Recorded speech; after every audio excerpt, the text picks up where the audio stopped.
Olá! Sejam bem-vindas e bem-vindos ao Vozes e Vínculos, uma produção cultural do Projeto Vínculos, projeto de extensão da PUC Campinas. Aqui, recontamos histórias de pessoas que de alguma maneira têm ou tiveram a vida atravessada pelo sistema prisional ou pelo sistema socioeducativo. Nos 4 primeiros episódios do nosso podcast, apresentamos a extensão universitária e ouvimos os técnicos e coordenadores dos serviços nos quais o Projeto Vínculos atuou em 2022. Nos episódios seguintes, conhecemos os relatos de participantes do Projeto Vínculos no ano de 2022, além da história da Nicole, que havia participado nos anos de 2020 e 2021. Em 2023, além do CRAS do Jardim Amanda, no qual atuamos desde 2022, estamos trabalhando com um grupo de familiares de pessoas privadas de liberdade vinculadas ao território do CRAS Jardim Novo Ângulo, também em Hortolândia, região metropolitana de Campinas, interior do estado de São Paulo. Atualmente, o CRAS Novo Ângulo é coordenado pela Viviane de Oliveira Barbosa, que é formada em pedagogia. Atendendo ao nosso pedido, a Viviane nos conta um pouco como projetos como o Vínculos podem contribuir para um trabalho mais específico com familiares de pessoas privadas de liberdade e egressos do sistema prisional. O CRAS, Centro de Referência à Assistência Social, é a porta de entrada da assistência social. Oferta serviços, programas e projetos da proteção social básica, por meio do Serviço de Proteção e Atendimento Integral à Família, o PAIF, e do Serviço de Convivência e Fortalecimento de Vínculos. Em relação ao atendimento aos familiares de egressos e pessoas em situação prisional, muitas vezes essas pessoas vêm procurando o serviço apenas para atendimentos pontuais e de benefícios eventuais, e temos a dificuldade de vinculação dessas pessoas ao Serviço de Convivência e Fortalecimento de Vínculos. Muitos desses usuários até tentam esconder sobre essa questão, pois se sentem discriminados perante a sociedade. O Projeto Vínculos trouxe apoio à nossa equipe para melhor acolhimento dessas famílias. Nas reuniões, essas pessoas encontram um lugar seguro para falar sobre suas dores e contar suas experiências de vida. Encontram acolhimento e informações pertinentes a questões de direito. Seguindo a proposta do nosso podcast, hoje vamos apresentar a Fátima, nome fictício dado para a participante do Projeto Vínculos no ano de 2023, no grupo do CRAS Novo Ângulo, cuja experiência é compartilhada enquanto familiar que possui um filho privado de liberdade. Assim como nos episódios anteriores, optamos por tirar da narrativa todos os nomes e locais por ela mencionados para que não haja exposição de sua identidade. A gravação do relato durou 1h15 minutos e foi feita por mim, na tarde de 27 de setembro de 2023, no CRAS do Jardim Novo Ângulo, em Hortolândia. Depois, foi transcrita pela Suelen, aluna voluntária do Projeto Vínculos, que vocês já conhecem. A elaboração da narrativa que vamos apresentar foi feita pela Rebeca, aluna voluntária que vocês já conheceram, que também vai emprestar a voz para a Fátima. No momento da gravação, a Fátima tinha 66 anos e estava aposentada depois de uma vida inteira trabalhando em empregos diversificados. Ela teve 6 filhos, os 4 primeiros biológicos, todos meninos, e os 2 últimos, um menino que era seu afilhado e foi deixado com ela pela mãe, se tornando seu filho adotivo, e a filha dele, que seria a neta, mas também deixada pela mãe biológica, é criada como filha. Ao longo dos primeiros 40 minutos de conversa, de maneira muito emocionada, a Fátima nos contou sobre sua trajetória de vida e como seu caminho foi sendo construído até os dias de hoje, percurso sobre o qual elaboramos uma síntese que compõe o nosso primeiro bloco. Eu me chamo Fátima e a minha história de vida é muito triste, né? Uma trajetória que se fez nas sombras, né? Mas que me tornou uma pessoa forte e determinada. Sou de uma capital do Nordeste. Nasci num ambiente onde o amor de mãe quase não existiu, onde a minha existência foi rejeitada antes mesmo de eu nascer. Minha mãe tentou me abortar 3 vezes, um segredo que só descobri depois de muito tempo. Essa situação continuou ao longo da minha infância e a preocupação da minha mãe raramente se tratava de mim e meus irmãos. Lembro de ter coragem para confrontar ela, sempre dizendo que suas ações eram erradas. Minha mãe era muito autoritária, enérgica, enquanto meu pai era mais gentil, mesmo lutando contra o alcoolismo. Meu pai era uma figura presente e carinhosa em nossas vidas. Ele nos deu muitos momentos de alegria. Era um pai amoroso, mesmo com seus próprios demônios para enfrentar.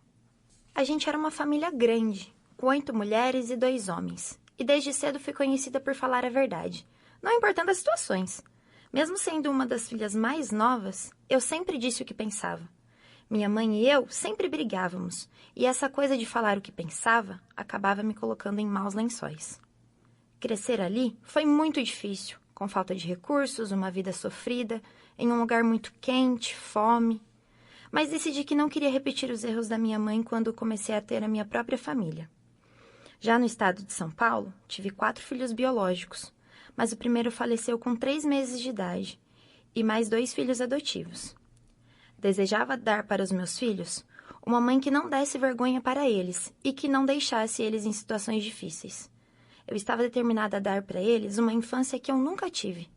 Trabalhei duro, mesmo sem ter estudo para sustentar eles. Cuidei de pacientes em um hospital psiquiátrico, enfrentando desafios todo dia com 36 pessoas que lutavam com suas próprias mentes. O ano era 2009 quando tomei a decisão de mudar a minha vida. E eu já não aguentava mais viver em um casamento de traições e maus-tratos.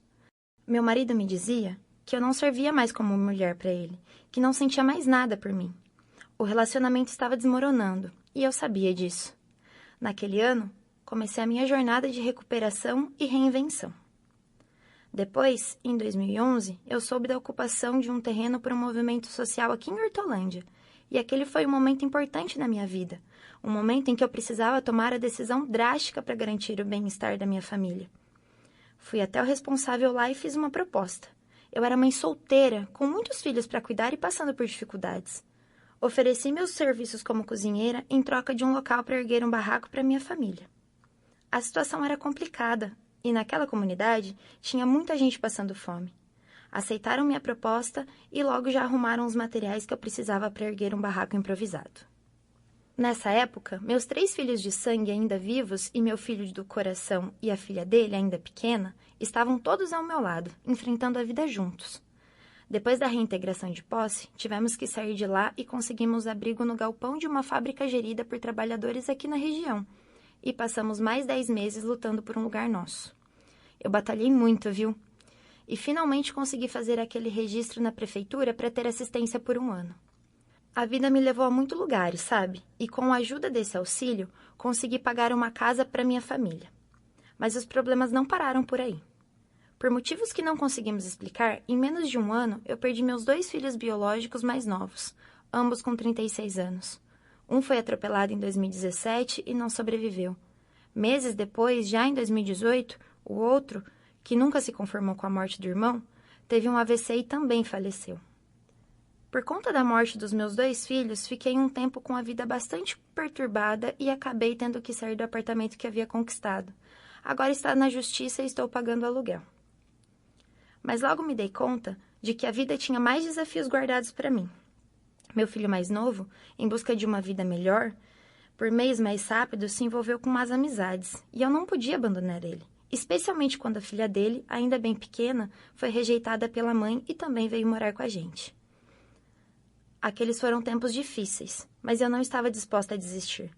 Minha vida pode até ter começado cheia de dificuldades, mas transformei esses obstáculos em força e em uma promessa a mim mesma, que minha família teria o amor e a proteção que eu nunca tive. Fui uma mãe amorosa e persistente, disposta a fazer o que fosse necessário para garantir um futuro melhor para os meus filhos. A vida pode ter sido dura, mas a minha determinação sempre foi inabalável, forte. E é isso que me trouxe até aqui, compartilhando a minha história e esperando que ela inspire outros a nunca desistirem, não importando as situações em que nasceram. No segundo bloco, abordamos de forma mais específica as situações que a levaram a ter a vida atravessada pelo sistema prisional, falando sobre com quem, como e quando aconteceu. É meu filho mais novo que foi adotado, né? Ele começou a casar amizade, roubaram um carro, botaram um professor dentro do porta-mala, capotaram o carro na rodovia, perseguido pela polícia. 2 fugiu. Ele foi pego, porque ele ficou muito machucado. Ele desceu para se lavar no posto de gasolina, foi pego. Foi a primeira cadeia dele, foi na Fundação Casa. Ele tinha 14 anos. Ele passou a noite na rua e eu não dormi esperando ele chegar. Quando eu liguei a televisão de manhã, eu o reconheci pela televisão. Eu vi ele sendo preso. Eu vi na televisão pelas costas. Ele era menor, mostraram ele assim nas costas.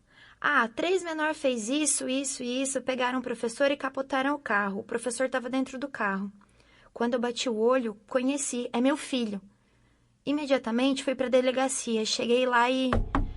Doutor, o meu filho está preso, ele acabou de chegar, eu vi pela televisão. Ele perguntou quem tinha me contado, quem me avisou, e eu falei, eu vi pela televisão, eu reconheci pelas costas dele. As costas dele é cheia de espinha e ele tá com uma calça jeans. Uma mãe reconhece o filho, o delegado falou, mas eu nem fiz o boletim de ocorrência. E eu falei, mas meu filho tá aí, doutor, eu quero ver ele. Eu fiquei frustrada, triste, eu não esperava. Eu me senti triste. A mulher falou, mãe, ele vai ter a audiência 2 horas com o juiz. Primeira vez e eu não vou poder mostrar ele porque ele já tá lá dentro. Aí o delegado assustou, ele pensou que alguém tinha ligado pra mim. A senhora tem certeza? Porque ele é branco, entendeu? Ele é de família branca. Pode ver que a filha dele é mais clara do que eu. É claro que eu tenho, ele é meu filho. Tá, 2 horas fui na audiência, eu fui. Tava no chão, o segurança vigiando ele no chão. Eu olhei e falei, filho, não foi pra isso que eu te criei. A gente passou por muita luta, mas eu não aceito isso não. Aí a pessoa me tirou da sala porque eu fiquei emocionada, porque doeu. E de lá pra cá é só cadeia, fia. Aí depois ele ficou 10 meses na Fundação Casa. Pra falar a verdade, quando a filha dele nasceu, ele estava na Fundação Casa. E depois disso, ele já passou pelo sistema muitas vezes. Uma vez que foi assaltar um açougue para fazer churrasco. Mulher, assaltar um açougue, mulher, pelo amor de Deus, isso é uma vergonha. Tá, juntou mais uns bandos lá, 3, 4, e foi assaltar o açougue. 5 besta. Ficava no volante, que ele dirige muito bem. Sempre os caras botavam ele pra dirigir. Deixaram no carro com a faca, com a carne, e os outros deram no pé. Deixou ele com a faca e com o carro. Já foi pra vários lugares e eu sempre tô ali. Agora tá em uma unidade aqui no interior de São Paulo. Uma vez foi pra outro estado conhecer uma mulher. Eu vou conhecer meu sogro. Quando chegou lá, tava vindo com droga dentro do carro. Aí a polícia parou.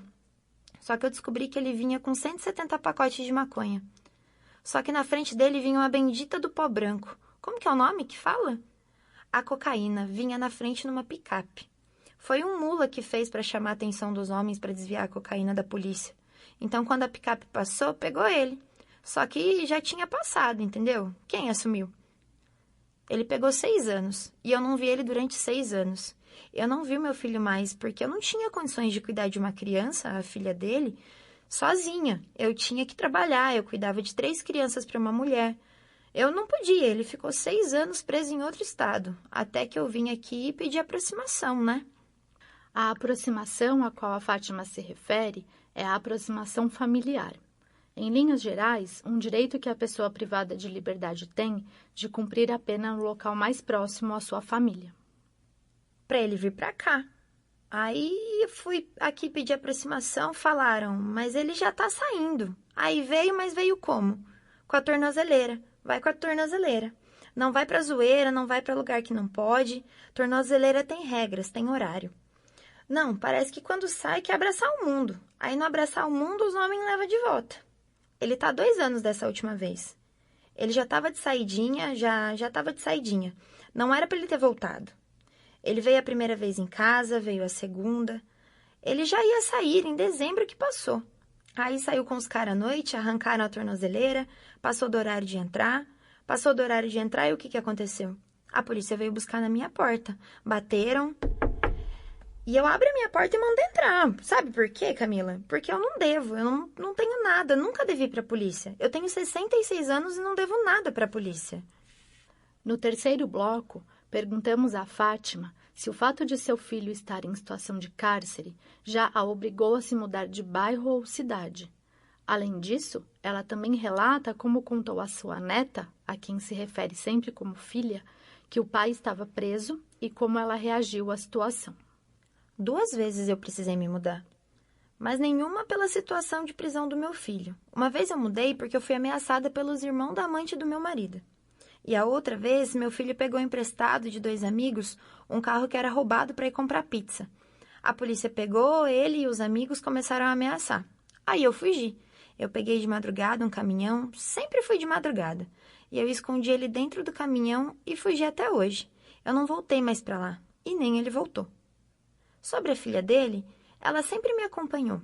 Ela não viu o que aconteceu porque na Fundação Casa ela tinha poucos meses e eu levava porque eu não ia deixar ela com ninguém. Eu não deixo ela com ninguém. Em outros cantos, papai, seu pai tá detido. Ele foi pego fazendo coisa errada. Nunca escondi da minha filha a verdade. E assim, no começo ela não aceitava ele, mas eu falava para ela: filha, não importa o que seu pai seja, ele é seu pai, ele pode ser o que for. Ele nunca vai deixar de ser seu pai. Eu sempre coloquei isso na cabeça dela. O meu pai era um bêbado, um alcoólatra. Meu pai morreu podre de cachaça. Mas ele nunca deixou de ser meu pai, entendeu? Então, assim, eu já fui questionada. Ah, mas meu pai, mãe, nunca me deu atenção. A senhora guardou tudo meus livros, material para mostrar pro meu pai. E quando meu pai chega, nunca parou para ver nenhum caderno meu. E eu falei: filha, porque quando ele sai de lá, ele quer ver as pessoas, ele quer ver a rua. Ele estava no cárcere privado. É o pior lugar que existe no mundo, é a cadeia. Mas nós somos bem fechadas. Na escola dela não se comenta esse assunto. Eu não aceito. Ela não tem que se expor. Eles não sabem e eu não aceito, porque a escola não tem que saber o particular da vida do pai dela. E que o pai dela é o pai dela. E na escola ela é uma aluna. Eu falo para ela todo dia: você tem que respeitar seus professores como aluna e seus professores têm que respeitar você como aluna. A sua vida particular, filha, é sua. E isso ninguém sabe não. Não precisa expor, porque vão ridicularizar minha filha, vão discriminar minha filha, e eu jamais vou aceitar uma coisa dessa. Não vou. No quarto bloco, buscamos ouvir mais sobre as vivências no interior do sistema prisional. Por exemplo, os momentos de visita e comunicação com o familiar privado de liberdade. Eu vou de 2 em 2 meses quando eu tenho condições. Agora já tem 2 meses que eu fui, porque eu recebi, né? Até 6 anos eu fiquei sem ir, porque eu vivia de faxina. Tinha que pagar água, luz, apartamento, cuidar da minha filha, dar atenção para ela. E eu não ia viver em cadeia 24 horas. E quando eu vou lá, ele não conta muita coisa, eu observo. Eu observo a comida podre, eu já vi comida com larva, eu já vi preso sujo, presos velhos, cadeirantes, pessoas que não têm condição de andar, quartos fedidos, nossa, o banheiro daquele jeito. O sistema prisional é o pior sistema que existe. Parece que ele é fábrica de seres humanos desprezíveis que eles não dão valor. Eles não valorizam a vida de preso. E eles misturam, eles não querem saber se você fez um crime pequeno, um crime grande ou um crime leve. Parece que todos eles é igual, entendeu? Junta aquele que pegou uma maconha, aquele que pegou uma droga, aquele que roubou um carro. Junta todo mundo e faz um pacote de seres vivos. Maltrata, humilha, bate, tira as roupas, investiga a gente. Humilha a gente, sabe? Na entrada da visita, se tiver alguma coisa dentro do seu guaraná, a senhora já sabe, né? Porque a senhora tirou o rótulo de dentro do pão. Isso é uma discriminação. Por que a senhora tirou o arame do pão? E eu falei: meu filho, não entra arame. Mas é por isso mesmo que tem que trazer, é para deixar que nós tire. Gente, aquilo é humilhante. E eu não abaixo a cabeça, porque eu não devo. E se meu filho tá lá, é porque ele tá pagando por uma coisa que ele fez. Ele nunca falou do sistema, mas eu conheço. E eu acho o sistema muito ruim, muito desumano, entendeu? Porque não são bichos, são seres humanos. Eles tinham que ter oportunidade de estudar, de trabalhar, de ser digno de volta para a família para eles. Porque muito sai dali já pensando em matar, em roubar, em assaltar, em querer dinheiro, em querer usar droga. Por quê? Porque eles não têm um psicólogo que acompanhe, porque eles não têm uma saúde pública decente, entendeu? Eles não têm uma alimentação adequada, eles não têm um emprego. Eles têm que ocupar a cabeça daqueles homens com um emprego. Não é fazendo tapetinho. Enquanto tá fazendo tapetinho, eles estão planejando coisas ruins. O tapetinho a que Fátima se refere são as atividades de artesanato que muitas pessoas privadas de liberdade fazem para ocupar o tempo. Nesse caso, são tapetes de crochê. Tinha que ter um emprego, tinha que dar mais assistência à família, os filhos, liberar mais os filhos para ver, sabe? Que nem o meu. O meu tem uma esposa, tem uma mulher que visita. A mulher tem 2 crianças que não entram porque não são filho dele. Mas ele ama aquelas crianças, gente. Que mal tem ver ele, as crianças? Custava dar a chance das crianças ver o pai? Mesmo que não é de sangue, mas é o pai. Quando eu vou na visita, eu me sinto mal. Mal não por ver o meu filho. Eu me sinto feliz por ver o meu filho, por abraçar ele. Eu quero ver como ele está de saúde, como é que ele está sendo bem tratado, se ele está machucado, o que aconteceu, se algum advogado apareceu. É mal por ver aquela situação, um monte de homem jogado, que nem um bando de... Não tem comparação, só vivendo o dia a dia é que a gente sente. Nunca fui proibida de visitar ele. Não porque eu sou decente, porque eu sou mulher que eu ando direita.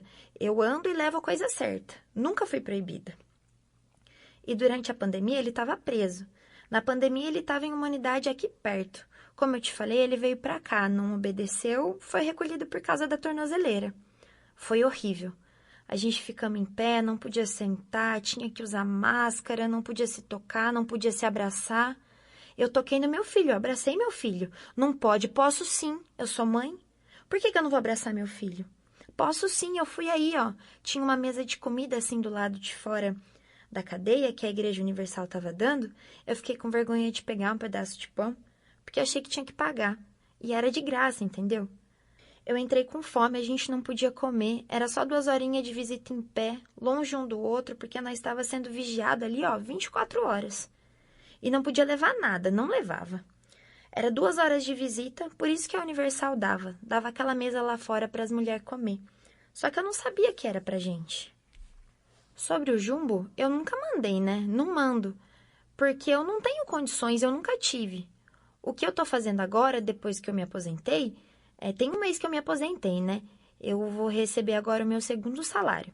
Eu compro uma caixa de sabão, divido no meio. Eu levei 2 pedras de sabão, mas não aceitaram. Até nisso a discriminação é.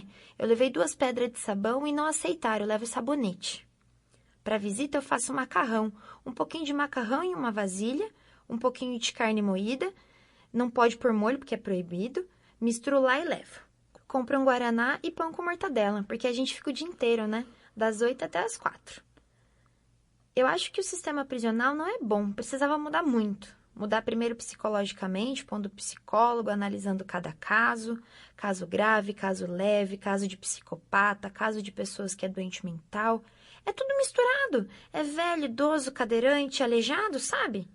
Jovem que tem saúde pode trabalhar, mas não, tá lá jogado, que nem uns bichos. O sistema podia avaliar isso. Não tem um advogado bom, o juiz não se importa. A gente vai procurar a Defensoria Pública fala: daqui 3 anos a senhora volta. Seu filho fez isso, isso e isso. E daí que ele fez? Ele não tá pagando pelo que ele fez?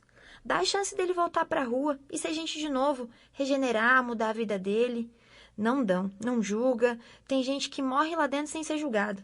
Pega tuberculose, pega AIDS, pega vírus, morre por falta de uma assistência médica, por falta de uma assistência social. Gente, é péssimo. O sistema prisional não é uma coisa boa.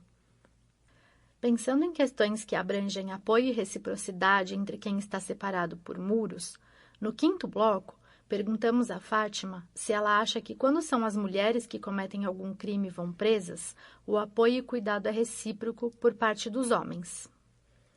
Não, eu acho que os homens são os primeiros a abandonar. Assim como tem mulher que abandona, porque meu filho teve 2 mulheres que abandonou ele. A mãe da minha neta que abandonou, tanto que não quis a filha também, e a que morava em outro estado quando ele foi preso com a droga lá, que ficou lá há 6 anos. A menina também abandonou. Eu falei pra mãe dela: sua filha não vai esperar meu filho? Porque com essa quantidade de droga ele vai pegar uns 5 anos ou mais. Você tá pensando que a minha filha é o quê? Eu não tô falando que sua filha é nada. Eu tô falando que ela não vai esperar. Ela tem 15 anos. E não esperou. Agora a mãe não abandona não, viu? Eu nunca abandonei meu filho. Eu nunca vou abandonar meu filho. Nunca. Eu nunca vou abandonar meu filho. Ele é errado, ele tá lá pagando um erro que ele fez, eu quero que ele pague e saia honestamente e dignamente, para me cuidar de mim, cuidar da filha dele. Mas que ele pague pelo erro dele e venha mudado da cabeça. No sexto bloco, perguntamos para a Fátima se ela, como mãe, se sente mal em dizer para as pessoas que tem um familiar em situação de cárcere e se de alguma forma se sente responsável ou culpada pelo que aconteceu. Além disso, abordamos a relação que sua família, irmãos, irmãs e filho mais velho têm com a situação. Não, eu não me sinto responsável porque eu sempre orientei ele. Eu sempre conversei com todos os meus filhos desde pequeno, desde os 7, 8 anos, filho, vocês cuidado, namorinho, cuidado para não engravidar as filhas das pessoas. Eu conversava por aí. Quando ele estava doente, eu pegava muito no pé dele, não se droga, se oferecer fala que você não precisa disso, você não passa fome, você não precisa trabalhar para vestir porque eu faço para vocês. Eu sempre orientei. Ele mesmo fala, mãe, não foi culpa sua, mãe. A senhora, tanto que a senhora me avisou, foi as amizades que eu arrumei. Ele fala para a filha dele, respeite a nossa mãe, eu não tô aqui por causa da minha mãe, eu tô aqui porque eu procurei as minhas amizades.